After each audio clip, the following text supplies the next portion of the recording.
স্বামীর কিডনি বিক্রির টাকা ও গয়না নিয়ে পালালো স্ত্রী। হাওড়ার সাঁকরাইলের এক যুবক পিন্টু বেদ সংসারের অভাব মেটাতে নিজের একটি কিডনি বিক্রি করেন, কিন্তু এরপরই স্ত্রী সুপর্ণা বেদ সেই টাকা ও গয়না নিয়ে প্রেমিকের সাথে পালিয়ে যান। ঘটনাটি ঘটেছে ধুলাগড়ির হাটতলা এলাকায়। পিন্টু জানান স্ত্রী বারবার তাদের নাবালিকা মেয়ের ভবিষ্যৎ বিয়ের জন্য গয়না তৈরির চাপ দিয়েছিলেন, যার কারণে তিনি কিডনি বিক্রি করতে বাধ্য হন। গত 23শে ডিসেম্বর সুপর্ণা বাজারে যাওয়ার কথা বলে বাড়ি থেকে বেরিয়ে আর ফেরেননি। পিন্টু কলকাতা হাইকোর্টে মামলা দায়ের করেন, তবে আদালত জানান সুপর্ণা স্বেচ্ছায় স্বামীকে ছেড়ে যাওয়ার কথা মুচলেকা দিয়েছেন এবং তিনি এখন প্রেমিকের সঙ্গে থাকেন, ফলে মামলা খারিজ হয়। পিন্টু অভিযোগ করেন স্ত্রী ফেসবুকে ব্যারাকপুরের রং মিস্ত্রি রবি দাসের সঙ্গে সম্পর্ক গড়ে তোলেন এবং কিডনি বিক্রির টাকা হাতিয়ে নেওয়ার পরিকল্পনা করেছিলেন। এখন পিন্টু টাকা আদায়ের জন্য আইনি লড়াই চালিয়ে যাচ্ছেন।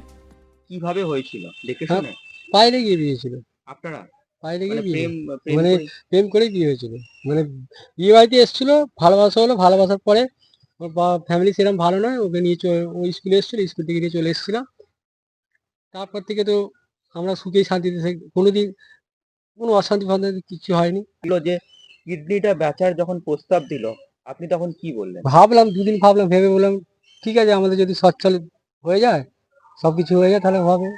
তা উনি কাউকে জানাতে বারণ করলো, মানে বাবা মা দাদা ভাই কাউকে জানাতে বারণ করলো, বললো দেখো কাউকে জানাতে হবে না, ব্যাপারটা গুপ্ত রাখো, না রাখলে সবাই জানাজানি হয়ে গেলে এটা আমাদের খারাপ ভাববে।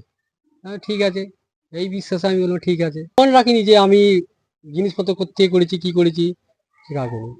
এটা পরে বাজারে গেলাম, এরকম অবস্থায় গেলাম, বাজারওয়ালাদের যা যা যা বাজার করি সব তো আমি জানি। তারা বললো কই আমার কাছে আসেনি। তা কন্টিনিউ এইদিক ওইদিক করতে করতে ঘন্টা দুয়েক হয়ে যাওয়ার পরে যে যার সঙ্গে গেছে তাকে সন্দেহ হলো, তাকে বললাম, সে বলছে কই আমার কাছে আসেনি। এরকম করতে করতে ওই ছেলেটাকে অনেকবার ফোন করেছি, বললাম আমরা বন্ধু হিসাবে কথা বলতাম, কিন্তু ও তো আমাদের আসেনি, এলে আমি তোমাদের কাছে পাঠিয়ে দেবো। এরকম করে মাসখানেক কেটে গেল, তবুও মানতে চাইছিল না। তখন থানায় মিসিং ডায়েরি করেছিলাম সেদিনকেই রাত্রি, যেদিনকে গেছে। তা মিসিং ডায়েরি ক্ষেত্রে থানা বললো যে ও প্রাপ্তবয়স্ক হয়ে গেছে, ওকে আমরা কিছু করতে পারবো না। তখন কোর্টের মারফতে গেলাম, কোর্টের মারফতে গিয়ে থানা ইনকোয়ারি করে দেখলো ওরা ভাড়া বাড়িতে আছে। ও থানাকেও বলে দিল যে আমরা স্বেচ্ছায় এসেছি, আমি আর ফিরবো না। ওই মানে ওরা দুজনের প্ল্যান ছিল যে তাড়াতাড়ি হয়ে গেলে ভালো, যে আমাদের রাস্তাটা ক্লিয়ার হয়ে যাবে। আচ্ছা, সেটাই সাকসেস হলো। হ্যাঁ, সেটাই সাকসেস হলো। সেটা আমি বুঝতে পারলাম না, মানে অন্ধবিশ্বাস করে সেটাই আমি ভুল করলাম। আপনার নাম? পিন্টু বেশ। তো বাড়িতে ছিলাম না তো, আমি বাড়িতে ছিলাম না, ডাক্তারখানায় গেছিলাম ওষুধ কিনতে, আর ওই মুহূর্তে আমার ঘরেরও এসছে। তারপর ফের আমার ব্যাংকেও যেতে হয়। তখন ছেলে ফোন করে, মেয়ে নাতনি ফোন করে বলছে ঠাকুমা এরকম মা মাছ আনতে গিয়ে আর বাড়ি ফেরেনি।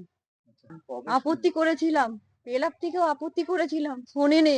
আমার ছেলেরাও আপত্তি করেছে, আর দুটো ছেলেও আপত্তি করেছে, কারোর কথা শোনেনি। বৌমা কারোর কথা শোনেনি। বৌমা বলছে আমার দেনা আছে, দেনার জন্য ডেকেছে, আমার এই হয়েছে সেই হয়েছে, কেউ দেখেছে? কেউ কারোর কে দেখবে? কে কাকে কে দেখবে? এখনকার যা যুগ পড়েছে, খালি ঠাকুরকে ডাকছি, ঠাকুর আমার ছেলেটাকে দেখো, রক্ষা করো। আমার তো কথা শুনলো না তো। আমার নার্ভের প্রবলেম, আমি মাঝে মাঝে কিরম হয়েও যাই আমি এইসব শুনে। আপনার নাম? আমার নাম কল্পনা বেদ।